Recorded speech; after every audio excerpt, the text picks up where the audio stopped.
À la une ce soir, la montagne d'or, pour quelle retombée économique?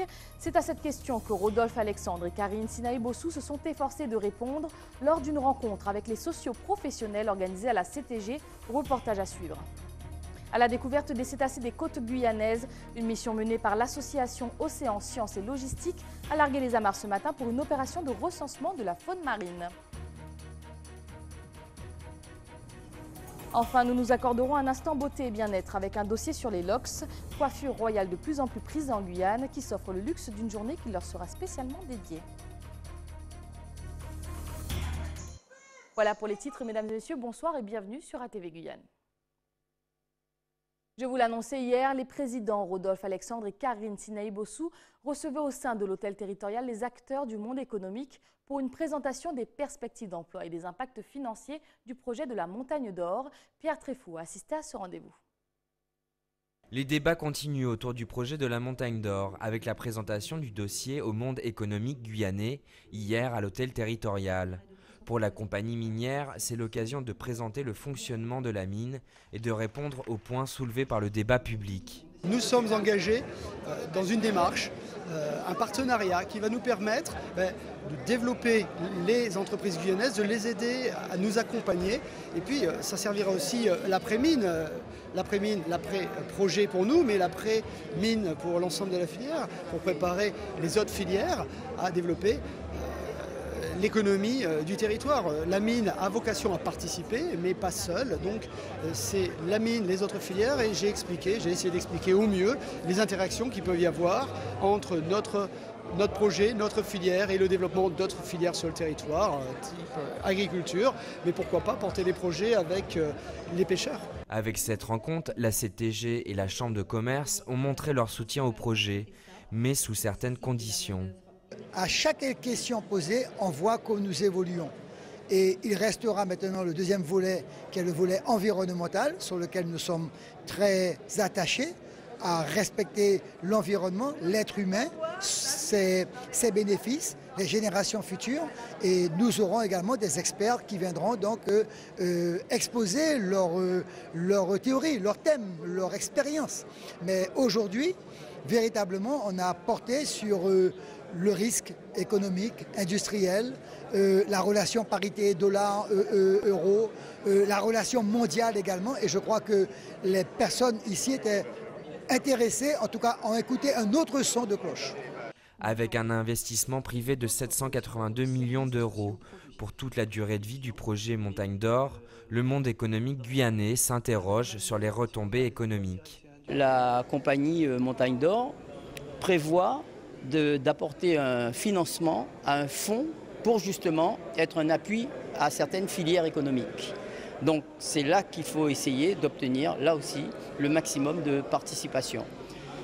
Je ne vois pas d'autre manière de faire. Donc d'un côté, la réforme fiscale, une fiscalité qui soit beaucoup plus intéressante, et d'autre part, leur demander une participation maximale à ce fonds-là. Les débats publics se terminent le 7 juillet prochain. Organisée par la Commission nationale du débat public, elle rédigera à la fin des débats un compte-rendu sur la poursuite des débats publics, mais n'émettra pas d'avis sur le projet. Au chapitre santé, la colère du personnel du char a augmenté d'un cran. Plusieurs semaines après la démission de 17 médecins urgentistes, 50 infirmières ont suivi aujourd'hui leur exemple, certaines en refusant notamment de renouveler un contrat arrivé à terme, une démarche, une tentative désespérée pour améliorer leurs conditions de travail. Le chiffre de la semaine est le 21. 21% des seniors guyanais, c'est-à-dire des personnes âgées de plus de 60 ans, s'estiment en mauvaise santé ou très mauvaise santé.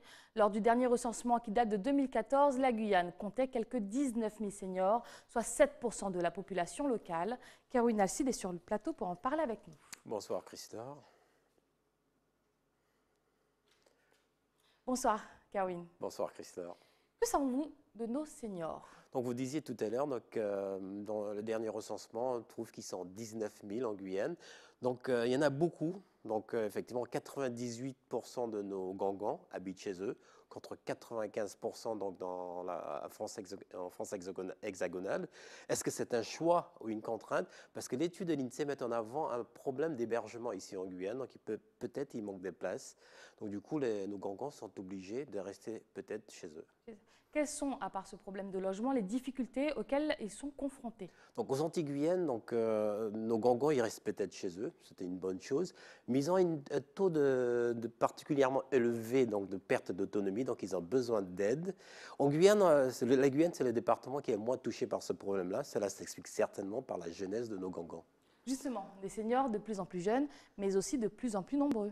Effectivement, donc on constate un vieillissement de la population en Martinique, en France et en Guadeloupe. En Guyane, on est dans une situation un peu plus différente, effectivement. Donc d'ici 2030, un Guyanais sur 4 aura plus de 60 ans. Ça veut dire que nos vieux seront jeunes et ils seront là avec nous, tant mieux. Tant mieux, et merci beaucoup Kerwin pour ces éclaircissements. Je vous en prie. Direction la Martinique, où sensibiliser et informer les seniors sur leurs droits était l'objet des syndicats de retraités de Martinique qui se sont réunis ce matin. Pour quelles actions? Les réponses de Yohan Boulard. Jacques ne travaille plus depuis 2009. Il est l'un de ces retraités à la pension mensuelle inférieure à 1 000 €. Il y a des enfants et des petits-enfants encore à la maison. Alors chaque mois, reviennent les mêmes interrogations. Comment se nourrir, comment payer ce loyer, comment subvenir aux besoins des enfants et petits-enfants chômeurs qu'on a à la maison. Flore est elle aussi venue participer au séminaire. Sa rente mensuelle supérieure à 1 200 € est depuis le 1er janvier amputée de 50 €. Certaines dépenses pourtant cruciales devront attendre. J'ai encore 2 opérations qui sont en suspens. Pour ce qui est des frais dentaires, on prend des conditions de paiement avec le dentiste. Pareil pour les lunettes. 7,5 millions de retraités sont concernés par cette hausse de la contribution sociale généralisée. Une augmentation destinée à compenser la baisse de cotisation sociale des actifs. Une injustice, selon cette intersyndicale. C'est une perte sèche sans compensation, alors que dans le même temps, on a exonéré d'un impôt sur la fortune les plus aisés. Vous savez que le plafond pour le moment est de 44 000 €. Avec 50% des retraités vivant sous le seuil de pauvreté, la Martinique devait réagir. Nous avons lancé une pétition qui demande qu'une loi de finances rectificative soit votée afin d'abroger la hausse de la CSG. Ainsi que la suppression du gel des pensions. Pour les acteurs ici présents, il s'agissait aujourd'hui de sensibiliser la population. Notamment des associations, parce que nous voulons élargir le cercle. Nous voulons associer d'autres personnes, d'autres groupements à nous rejoindre. 200 retraités étaient attendus. Seuls 40 ont fait le déplacement. Retour en Guyane pour ouvrir le chapitre politique. Rififi à la mairie de Réginaco qui a élu en avril dernier Pierre Désert à la tête de son conseil municipal. Pourtant, quelques semaines plus tard, le rapporteur public Pascal Sabatier-Ruffin a demandé l'annulation du scrutin suite à la plainte d'un électeur qui aurait dénoncé les couleurs de certains bulletins. La suite donnée à ce dossier examiné hier en présence de l'actuel maire sera dévoilée le 19 juin prochain. C'est avec émotion que les équipes des 3 stations du groupe ATV ont appris le décès de Jean-Michel Egésip, président de l'entreprise de 2014 à 2017. L'homme d'affaires qui venait de céder ses parts au groupe Média du Sud s'est éteint ce matin à l'âge de 69 ans. Toute l'équipe du groupe ATV présente ses sincères condoléances à sa famille et à ses collaborateurs. Restez avec nous à venir dans votre journal. Plus que 48 heures avant le lancement de l'édition 2018 du baccalauréat. En Guyane, ce sont plus de 3000 candidats qui seront soumis à rude épreuve. Et puis, place à la beauté avec des locks qui seront les stars d'une journée qui leur sera spécialement dédiée. Nous en reparlerons. Mais avant cela, je vous propose d'embarquer avec l'association Océan Sciences et Logistique qui a largué les amarres ce matin au large de Kourou. À bord du bateau Guy à voile, l'équipe s'est lancée dans une mission de recensement de la faune marine guyanaise. Pierre Tréfou est allé leur souhaiter bonne chance. Comptabiliser la faune marine et les oiseaux, c'est la mission du bateau Guy à voile qui va emmener l'association Océan Sciences et Logistique. Dédiée à l'étude du milieu marin et fluvial en Guyane et dans les Antilles françaises, l'association s'efforce d'améliorer les connaissances de ces milieux et de sensibiliser la population à la richesse du patrimoine marin de la Guyane. Les quelques études qui ont été menées sur ce milieu ont montré qu'on a une diversité et une densité d'espèces de mammifères marins et d'oiseaux marins parmi les plus importantes de tout l'outre-mer français. Et ça, c'est en particulier vrai au niveau du tombant, donc là où le plateau continental tombe dans les plaines abyssales océaniques, où on a vraiment donc, les densités et les diversités les plus fortes de mammifères marins. Mais c'est aussi là que se concentre l'activité d'exploration pétrolière, qui est fortement génératrice de bruit. Or, les mammifères marins sont très sensibles à la pollution sonore, parce qu'ils utilisent les sons pour communiquer, bien entendu, mais aussi pour se repérer dans l'espace, pour arriver à localiser leur proie, etc. Donc c'est ce qui nous a amené à développer ce projet d'étude des cétacés au niveau du tombant, pour essayer donc d'améliorer les connaissances et ensuite de faire des préconisations pour limiter l'impact de l'exploration pétrolière, mais aussi sensibiliser la population à la richesse de ce patrimoine naturel. L'équipe est composée de biologistes marins et d'un ornithologue qui devront cohabiter dans ce catamaran dont l'autonomie est de 4 mois pour 12 personnes. J'ai réalisé il y a 15 ans en Guyane qu'il manquait un navire scientifique en Guyane pour les missions côtières auturières. Donc j'ai fait construire ce bateau en Martinique. C'est un bateau fait sur mesure en strip planking qui permet de répondre à pas mal de demandes locales. Embarquée pour 10 jours en mer, l'équipe scientifique va se rendre à plus de 200 km des côtes pour observer et comptabiliser la faune marine présente à la limite du plateau guyanais. Sur un tout autre sujet, dans un peu moins de 6 mois, le prélèvement à la source de l'impôt sur le revenu sera effectif pour tous les foyers imposables français. Un bouleversement qui impactera forcément les entreprises. Invités ce matin à poser leurs questions au directeur général de la finance publique. Les explications ont-elles suffi à apaiser leurs interrogations? Roberto Osseux nous a répondu.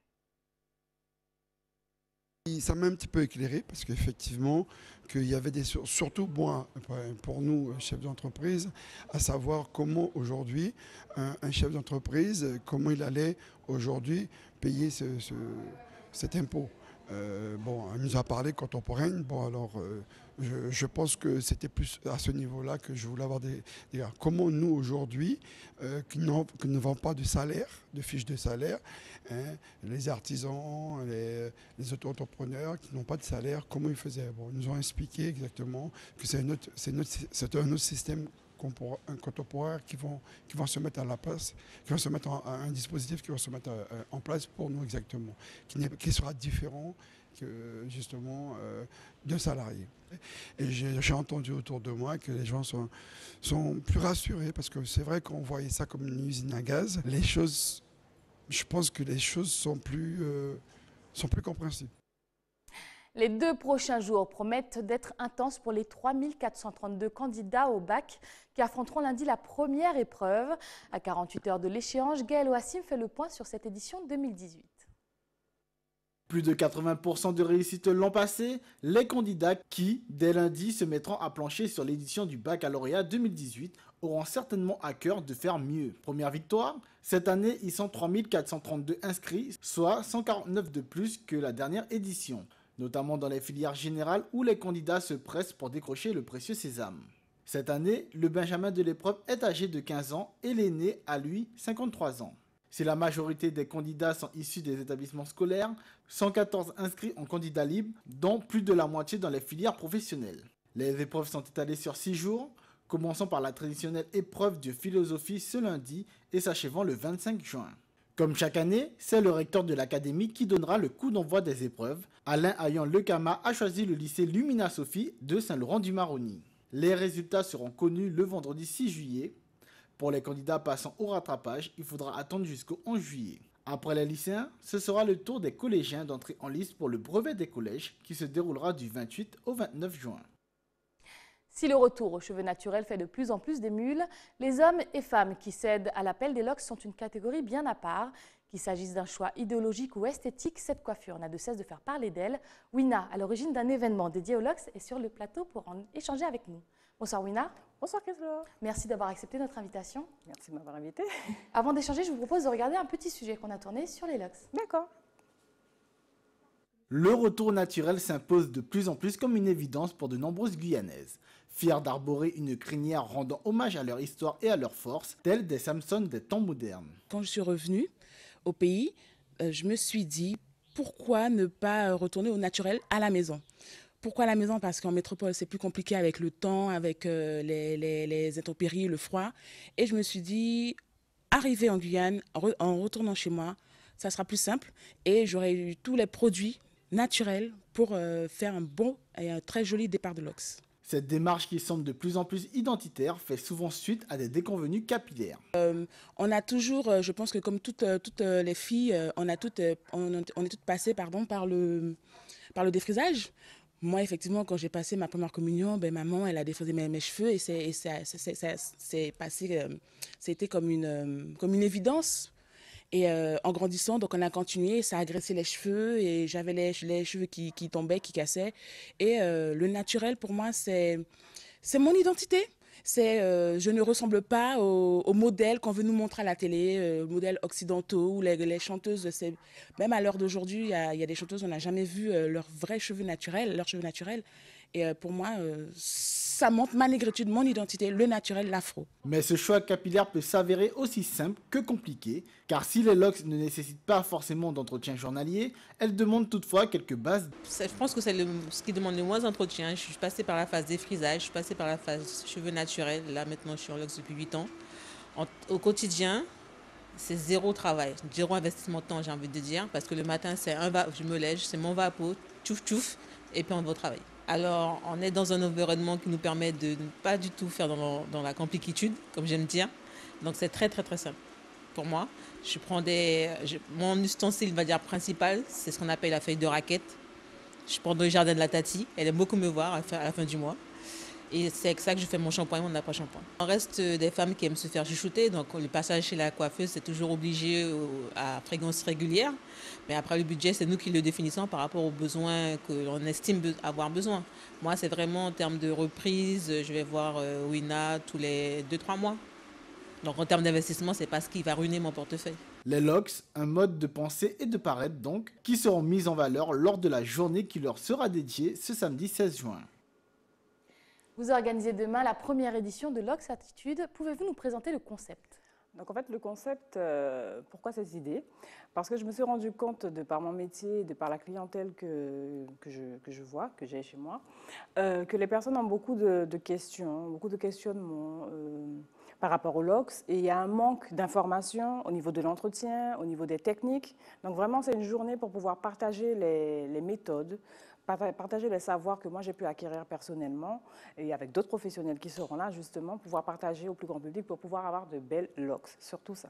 Comment sera composée cette journée justement? Qu'est-ce qui nous sera proposé? Donc il y aura une conférence à l'ouverture, pouvoir vous présenter l'origine, l'histoire des locks, parce qu'il y a quand même, ça remonte à longtemps, malgré ce qu'on pense. Ensuite, il y aura des ateliers pratiques pour pouvoir apprendre à gérer son cheveu, tout simplement, gérer ses locks. Donc le premier atelier, par exemple, ce sera pour tout ce qui est le départ de locks et l'entretien. Donc l'entretien en général, les produits, les techniques, selon le mode de vie qu'on a. Le deuxième, c'est surtout les réparations par rapport aux personnes qui ont les locks qui sont abîmés. Donc pouvoir les réparer, faire un diagnostic. Le troisième, c'est pouvoir apprendre à attacher la tête avec les maris-têtes, avec les locks quand même, parce que c'est plutôt fastidieux lorsqu'on a 80 cm par exemple de locks, c'est quand même beaucoup. Et le dernier, c'est pour pouvoir apprendre à se coiffer tout seul, donc avec des coiffures originales, si on a envie de changer un peu. Donc voilà, ensuite, on va finir la manifestation par un défilé de coiffure. Voilà. Justement, le phénomène des personnes qui font le choix de porter des locks se développe-t-il en Guyane? Est-ce qu'il y a de plus en plus de personnes qui optent pour cette coiffure-là? Tout à fait. Là, il y a vraiment un gros boom. Tout le monde s'y met, ou bien au moins les personnes s'y intéressent. Parce qu'ils trouvent que c'est finalement que c'est une coiffure qui est pratique. C'est surtout pour le côté pratique. On se réveille, on est déjà coiffé. Il suffit de styliser, d'avoir un vapeau stylisé, 2 épingles, une broche, et ça y est, on est coiffé. Donc, vraiment, les gens s'y intéressent pour le côté pratique. Voilà. Quel âge a votre plus jeune client? Mon plus jeune client, je crois qu'elle a 12 ans, ma plus jeune cliente. 2 ans? 12 ans. 12 ans, d'accord. Tout à fait. Est-ce que les locks sont toujours associés au mouvement Rastafari ou est-ce que c'est devenu vraiment un choix esthétique, de mode, vu qu'on met de fausses locks maintenant? Oui, tout à fait.